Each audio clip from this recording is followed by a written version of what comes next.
बिस्मिल्लाहिर्रहमानिर्रहीम। अस्सलाम वालेकुम नाज़रीन, खबर तो आप तक पहुंच चुकी।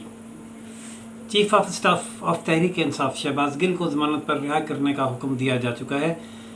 5 लाख रुपए के मुचलके जमा करवाकर वो अडियाला जेल से बाहर आ जाएंगे। इस तरह उनकी कैद-ओ-बंद की सहूलतें तो ख़त्म हो जाएंगी, लेकिन इस मुकदमे की एक सिग्निफिकेंस ये है कि ज़मानत पर शहबाज गिल की रिहाई का मतलब है कि ये पूरे का पूरा मुकदमा अब टाइम फिश समझे, क्योंकि इसमें जो रिमार्क्स थे chief justice of Islamabad high court justice Athar Minallah के, वो बड़े इफ़ेक्टिव हैं और उन्होंने उनके इन रिमार्क्स ने इस मुकदमे की तमाम संगीनी और इसका जहर और इसका डंग निकाल दिया। इस्तग़ासा का तो मौक़िफ़ ये था कि ये संगीन गद्दारी का केस है, क्योंकि इसमें फ़ौज के छोटे अफसरान और एहलकारों को बगावत पर उकसाया गया। लेकिन नाज़रीन, जो सवालात किए हैं जस्टिस अतर मनल्ला साहब ने, वो बड़े मायने ख़ेज़। उनका एक सवाल तो ये था कि क्या फ़ौज इतनी कमज़ोर है कि किसी के बयान पे या टीवी पे दिए गए बीपर पर उसमें बगावत पैदा हो जाएगी, और क्या शहबाज गिल साहब ने किसी फ़ौज के जवान से या अफसर से बराह रास्त रब्ता किया उनको बगावत पर उकसाने के लिए? क्या ऐसा हुआ कि इस मुकदमे के इंदराज के लिए फ़ौज ने कोई शिकायत दर्ज करवाई हो, फ़ौज की जानिब से किसी अफसर ने या जैक ब्रांच ने या किसी और नुमाइंदा ने? हर एक का जवाब नफ़ी में था। और यहाँ तक कि जब बगावत का मुकदमा दर्ज किया गया तो चीफ जस्टिस ने यह सवाल किया कि क्या ये बगावत का ये मुकदमा वज़ारत दाखिला ने दर्ज करवाया और ये मुकदमा दर्ज करवाने से पहले काबीना से मंजूरी ली गई?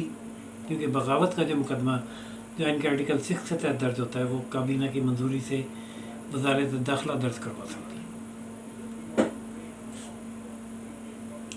इन सवालात का तसल्ली बख्श जवाब न आने पर जस्टिस अतर मनल्ला ने शहबाज गिल को ज़मानत पर रिहा करने का हुक्म दे दिया है। नाज़रीन, शहबाज गिल ज़मानत पर बाहर आ जाएंगे, लेकिन अब देखना यह है कि इसके असरात क्या होंगे।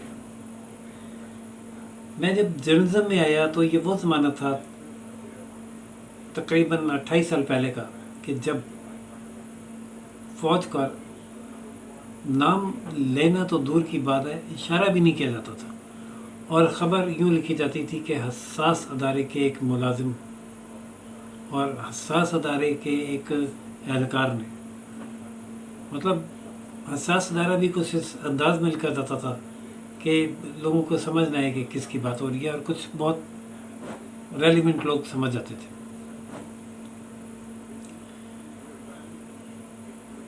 तक़द्दुस का ये आलम था कि एक मर्तबा जंग के अखबार के साथी अपने किसी दोस्त के साथ इस्लामाबाद के ढाबे पर बैठे हुए दोपहर का खाना खा रहे थे। वहाँ पर यही हसास अदारे के 2 एहलकार कहीं बैठे हुए आपस में गुफ्तगू कर रहे थे, जैसे कोई आदमी एक आदमी को, दूसरे दोस्त को दिलचस्प वाक़या सुना रहा होता है कि यार मैं कल फलां जगह बैठा हुआ था, मैं खाना खाने लगा तो मैंने अपनी गन साइड पे रख दी चरपाई के साथ लगा के, उधर से एक भैंस आई और वो सींग में उसने पता नहीं कैसे घुमाया, वो गन का जो हत्था था उसके सींग में फंस गया और वो घबरा के भाग पड़ी और मेरी बंदूक साथ ले गई। मैं पीछे भागा और बड़ी मुश्किल से मैंने वो बंदूक छोड़ी। अब ये वाक़या एक नॉर्मल सा वाक़या था जो एक सिपाही दूसरे को सुना रहा था, और वो उसने भी सुन लिया और उसने उसकी एक छोटी सी दिलचस्प सी खबर बना के सिंगल कॉलम दिलचस्पी के तौर पे ऐसे ही अखबार में छप गई। वो खबर छपने के बाद एजेंसीज रिपोर्टर के पीछे पड़ गई कि ये खबर आपको दी किसने, आप तक ये खबर पहुंची कैसे, आपने ये खबर छापी क्यों, मोटिव क्या था, मतलब क्या था, वगैरह वगैरह। बड़ी मुश्किल से भाई साहब ने बता के कि हम आपके दोस्तों में से ही हैं, और ये एक दिलचस्प वाक़या मैंने सुना था, मैंने इसको एक दिलचस्प खबर के तौर पर ही शायद किया, इसके अलावा और कुछ नहीं था। एक तो वो ज़माना था और एक ये ज़माना है कि एक अपनी जो इन्होंने एक पार्टी इस्टेब्लिश की थी और एक 22 साल लगा के एक हीरो तराशा था, उस हीरो को जब गिराया तो उस हीरो ने गुस्से में, मतलब गिरने से पहले ही ऐलान किया था कि मैं बहुत ख़तरनाक हो जाऊँगा, और फिर गिरने के बाद उसने जो जो ख़तरनाक हरकत वो कर सकता था वो की, यहाँ तक एक मनसूबा साजी की कि एक ऐसा बयानिया डेवलप किया जाए जिससे फ़ौज पर प्रेशर और फ़ौज उनके साथ मुज़ाकरात की टेबल पर आ जाए। और वो बयानिया उन्होंने एक पॉपुलर चैनल पर बयान भी कर दिए, और ये वो चैनल है, जैसा कि इस्तग़ासा ने हाई कोर्ट में बताया भी कि ये वो चैनल है जिसे हर दूसरा आदमी इम्पोर्टेंट ख़बर इसकी देख रहा होता है और पूरी फ़ौज भी इसको मॉनिटर करती है। तो इस चैनल पर वाशिगाफ अल्फाज में इस किस्म का बयानिया जारी करना, ये फ़ौज में को बगावत पर उकसाने के ज़ुमरे में ही आता है। इसके लिए किसी इंडिविजुअल से रब्ता करने की ज़रूरत नहीं रहती बाकी, बल्कि न सिर्फ एक इंडिविजुअल से रब्ता करे तो कोई एक आधा उकसाया जाएगा, इस पर तो मजमूई तौर पर जो लोअर रैंक के ऑफिसर और सिपाही हैं उन सब ने ये मैसेज सुना, देखा, और पता नहीं उसको कैसे कंसीव किया, ये तो आने वाला वक्त बताएगा। लेकिन नाज़रीन, ये बात भी अपनी जगह दुरुस्त कि फ़ौज इतनी कमज़ोर नहीं है, चीफ साहब का ये विजन इतनी कमज़ोर नहीं है कि किसी के बयानिए से या किसी बीपर से वो मुतासिर हो जाएगी। अपनी जगह ये बात भी दुरुस्त है कि फ़ौज में इस किस्म की हरकत से और हुकूमतदूली से निमटने के लिए मौसर क़वानीन भी मौजूद हैं। तो ये बात तो ठीक है कि फ़ौरी तौर पर तो इसका कोई ऐसा इफ़ेक्ट नहीं देखा जाएगा कि जनाब शहबाज गिल के बयानिए से फ़ौज में कोई बगावत पैदा हो गई, ऐसा नहीं होगा। और लेकिन एक बात तो तय हो गई कि अब जो तक़द्दुस था इस गाय का, जिसको मुक़द्दस गाय कहलाती थी, अब वो इतनी मुक़द्दस नहीं रही कि उसके ख़िलाफ़ कोई बात ना की जा सके या उसके बारे में कोई बात ना की जा सके। अब तो ये ऑन रिकॉर्ड और लीगली और अदालत के इस फैसले के मुताबिक प्रेसिडेंट बन गया कि अब आप फ़ौज के जवानों को कोई नसीहत कर सकते हैं, कुछ कह सकते हैं उन्हें कि ये करें और ये ना करें। अब ये जुर्म नहीं रहा, ये इज़हार राय की आज़ादी के ज़ुमरे में आ गया, और इन बातों से फ़ौज को कोई इफ़ेक्ट भी नहीं होगा, वो मुतासिर भी नहीं होगी। ये बात अब कानूनन तय हो गई। तो चले, बिल्ली के भागो छीका टूटा, ये एक उर्दू का मुहावरा है। तो पहले तो किसी में इतनी हिम्मत और ज़रूरत नहीं थी, लेकिन एक लाडले की पार्टी ने ये एक रास्ता तो खोल दिया कि भाईजान आपने बात करनी है तो आप करें, आप पर अब कोई पाबंदी नहीं है, कोई ऐसा तक़द्दुस का मसला नहीं है, कोई ऐसी हसासियत नहीं है, आप आज़ादी। ये तो ऑन एयर टीवी पर की गई बात थी ना, जिसका एक इफ़ेक्ट कौम ने बहरहाल लिया होगा। इस हद तक तो फ़ौज के जवानों ने भी इफ़ेक्ट असर लेना है अब इस ज़मानत पर रहे के बाद, और बाद में जब वो मुकदमे से बरी भी हो जाएंगे। ज़ाहिर है इन्हीं नुकात पर वो मुकदमे से बरी भी हो जाएंगे जिन पर ज़मानत हुई है। कहते हैं कि ज़मानत हो जाने का मतलब 70% बल्कि 80% केस आपने जीत लिया। जिन नुकात पर ज़मानत होती है उन्हीं नुकात पर बरियत भी हो जाती है।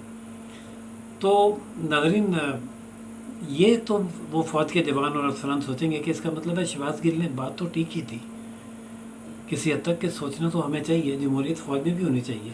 हम क्यों आंखें बंद करके हर हुक्म मान लें और मार्शल लॉ लगाने चल पड़ा करें? हम क्यों आंखें बंद करके हर हुक्म माने और किसी भी शरीफ शहरी को उठाने चल पड़े, हमारे सर गुनाह है? ये बात फिर वो सोच सकते हैं और वो कर सकते हैं। हुकूमतदूली ना भी करें उस कानून के डर से जो फ़ौज में मौजूद है, लेकिन वो एक उनके दिमाग को एक तार तो झंझनाएगा कि यार ये बात तो किसी हद तक ठीक है, वैसे सोचनी चाहिए। और ये होती है बेस, जब बेस बन जाती है तो फिर उस पर आस्ता आस्ता ईंट बाई ईंट इमारत भी बनती चली जाती है, और एक